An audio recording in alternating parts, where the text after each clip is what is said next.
എന്താ നീ ഇവിടെ ഒന്നും അല്ലെന്ന് തോന്നുന്നു. ഞാനിവിടെ വന്നു നിന്നിട്ട് കുറച്ചു നേരമായി. ഞാൻ കണ്ടില്ല ആന്റി. അത് മനസ്സിലായോണ്ടാ ചോദിച്ചത്. നീ ഇവിടെ ഒന്നും അല്ലേന്ന്. നേരി പറഞ്ഞ നിന്നോടിപ്പോ സംസാരിക്കാൻ പോലും എനിക്ക് മടിയാ. അങ്ങനെയുള്ള കാര്യങ്ങളാണല്ലോ ഞാൻ നിന്നെ കുറിച്ച് കേട്ടത്. ഞാനല്പം മുൻകോപക്കാരിയാണ് മോളെ. പക്ഷെ മനസ്സിലൊന്നും പുറത്ത് മറ്റൊന്നും വച്ച് എനിക്കൊപ്പം നിൽക്കുന്നവരോട് ഞാൻ പെരുമാറാറില്ല. നീയും സുനിലും തമ്മിൽ ഞാൻ ഒരിക്കലും പ്രതീക്ഷിക്കാത്ത ബന്ധമായിരുന്നു എന്ന് അറിഞ്ഞപ്പോ ഞാനൊക്കെ വല്ലാത്തൊരവസ്ഥയിലായിപ്പോയി. എന്തോ നിന്നിൽ നിന്ന് ഞാൻ ഒരിക്കലും ഇങ്ങനെയൊന്നും പ്രതീക്ഷിച്ചില്ല.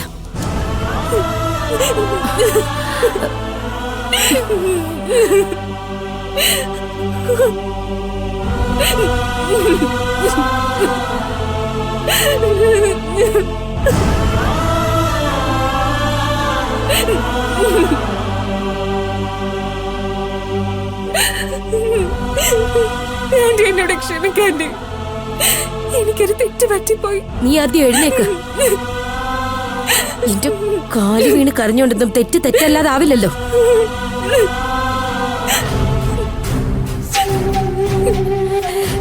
എടി, ഒരു നിഴല് പോലെയാ ഞാൻ നിന്നെ കൊണ്ടു നടന്നത്. എന്നിട്ടും ഒരു സൂചന പോലും നീ എനിക്ക് തന്നില്ലല്ലോ. അതിനർത്ഥം എന്നെ നീ വിദഗ്ധമായിട്ട് പറ്റിക്കുന്നുണ്ടായിരുന്നല്ലേ? ആന്റി, എല്ലാവരും ചില കാര്യങ്ങളിൽ സ്വാർത്ഥരാവാറുണ്ട് മോളെ. ഇവിടെ നീ സുനിലിന്റെ കാര്യത്തിൽ അങ്ങനെ തന്നെ ആയിരിക്കാം. പക്ഷെ അവിടെ നീ ഒരിക്കലും അതിര് വിടാൻ പാടില്ലായിരുന്നു. അങ്ങനെ നീ അതിര് വിട്ടതിന്റെ ഫലമാണ് സുനിൽ ഇപ്പൊ ഇവിടെ വന്ന് കാവൽ കിടക്കുന്നത്. ഞാൻ ആരെയാ വിശ്വസിക്കേണ്ടത്? അതുകൊണ്ട് നീ ഒന്ന് പറഞ്ഞതാ. പേരക്കുട്ടിയെ താരാട്ട് പാടാൻ തൊട്ടിലും കേട്ട് കാത്തിരിക്കുന്ന ഞാൻ ആരുടെ കുഞ്ഞിനെ താരാട്ട് പാടേണ്ടത്? സൂര്യയുടെ ഭാവനയുടെ കുഞ്ഞിനെയാണോ അതോ സുനിലിന്റെ കുഞ്ഞിനെയാണോ? ആന്റി, അക്കാര്യത്തിൽ ഞാൻ ഒരിക്കലും ആന്റിയോട് കള്ളം പറഞ്ഞിട്ടില്ല. എന്നെ ഒന്ന് വിശ്വസിക്കാന്റി. എനിക്കിപ്പോ ആരെയാ വിശ്വസിക്കേണ്ടെന്ന് അറിയില്ല മോളെ.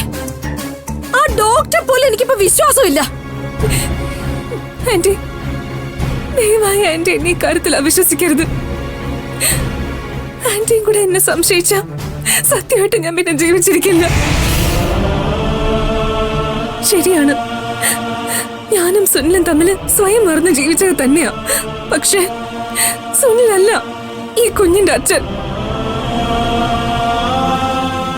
ഇത് സൂര്യയുടെയും ഭാവനയുടെയും കുഞ്ഞാ.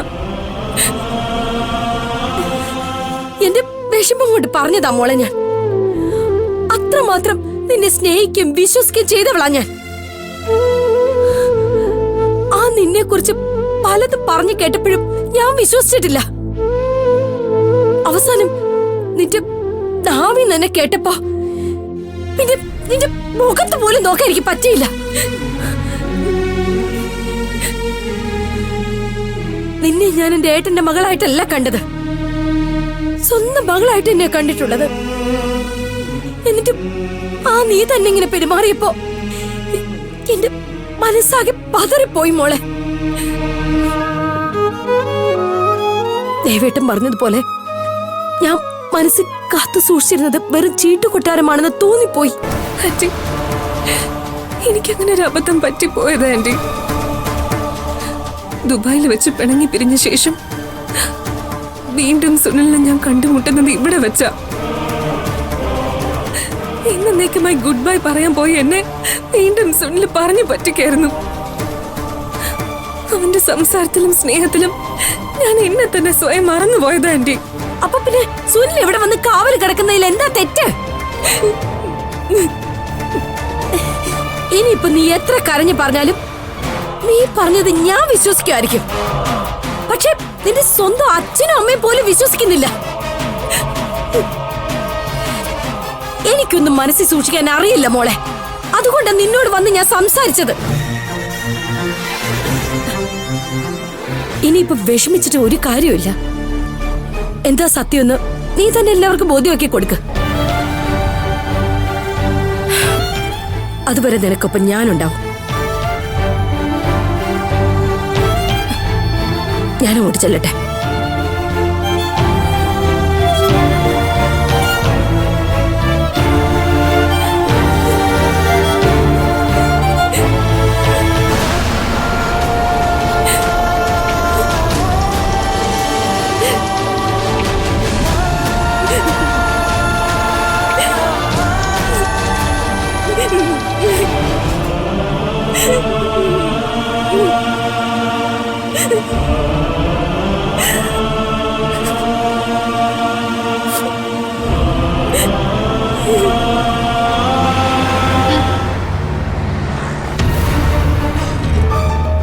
അക്കാര്യത്തിൽ ഒരു സംശയവും വേണ്ട. മാനസയുടെ വയറ്റിലുള്ളത് നിങ്ങളുടെ കുഞ്ഞു തന്നെയാണ്.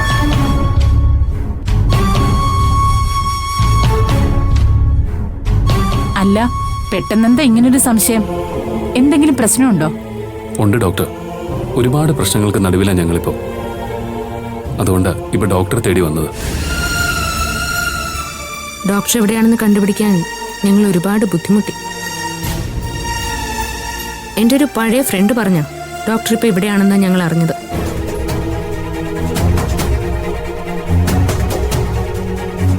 നമുക്ക് മനസ്സിന് തൃപ്തി കിട്ടുന്ന സ്ഥലത്തല്ലേ ജോലി ചെയ്യാൻ ഒക്കെ ഭാവന. ഇവിടെ ഡോക്ടർ എന്തറിയുന്നു?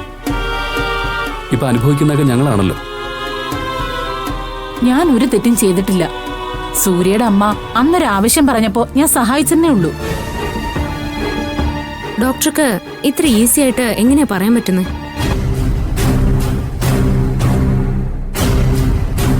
അന്ന് ആന്റി അറിവില്ലായ്മ കൊണ്ടാ അങ്ങനെ ഒരു ആവശ്യമായിട്ട് ഡോക്ടറെ കാണാൻ വന്നത്. പക്ഷേ ഡോക്ടർ ഞങ്ങളോട് പോലും ഒരു വാക്ക് ചോദിക്കാതെ ആന്റിക്ക് കൂട്ടുനിന്നു. ശരിക്കും ഡോക്ടർ ചെയ്തത് മെഡിക്കൽ എത്തിക്സിന് പോലും എതിരായിട്ടുള്ള കാര്യമോ?